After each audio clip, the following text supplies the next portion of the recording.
ज्याप्रमाणे गुरुजन बालकाचे बोट धरून त्यांच्याकडून मुळाक्षरे गिरवतात, त्याप्रमाणे श्री स्वामी माझ्यासारख्या मतिमंदाकडून हे चरित्र लिहून घेत असल्याचे ग्रंथकार कबूल करीत. मागील अध्यायातील अपूर्ण कथेकडे वळतो.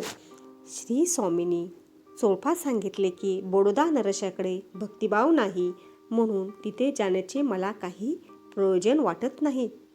श्री स्वामीचे हे बोलणे चोळपाने तात्यासाहेबाच्या कानावर घातले. ते ऐकून तात्यासाहेब निराश झाले.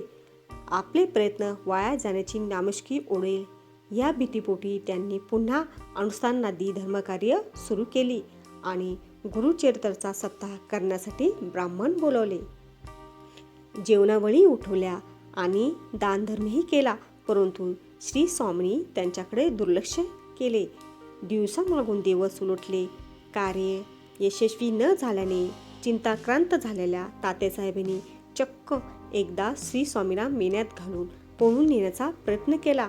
मात्र हे लक्षात येता श्री स्वामी मेण्यातून उतरले आणि अर्ध्या रस्त्यातून माघारी परतले. असे प्रकार तात्यांनी जितक्या वेळी केले तेव्हा त्यांचे प्रत्युत्तरही श्री स्वामीकडून तसेच मिळाले. अखेरीस कंटाळून तात्या माघारी परतले. हे पाहून मल्हाररावांनी यशवंतराव या मराठा उमरावास पाठवले.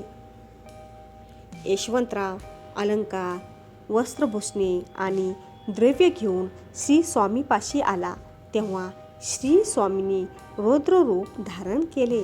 त्यांचा क्रोधावतार पाहून यशवंतराव पुन्हा माघारी पळाले. या परिणामी अखेर मल्हाररावांना राज्य गमवावे लागले. विषप्रयोग करण्याच्या एका आरोपावर मल्हाररावांना अटक करण्यात आली.